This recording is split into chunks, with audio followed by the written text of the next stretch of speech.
Oh, Soy, kumusta kayo? Yan, ang haba ng walang klase no mga Soy, pero kami mga teachers ay nagre-ready para sa mga grado ng aming mga estudyante sa unang yugto ng kanilang pag-aaral. So, yung nga mga Soy, natapos ko nang i-check yung kanilang mga test papers mga Soy. So, ngayon it's time for me to give my feedback sa kanilang test result mga Soy.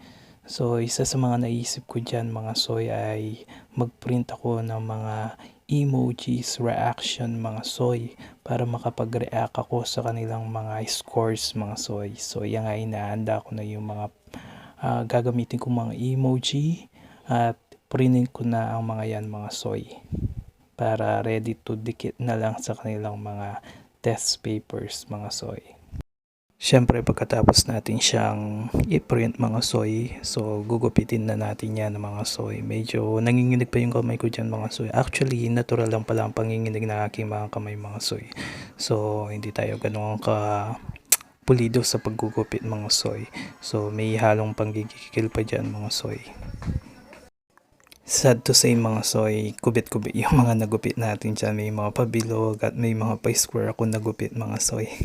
So yung mga Soy, pagkatapos ng isang araw ng panggugupit, ito na yung ating mga emojis na ating nagupit na mga Soy.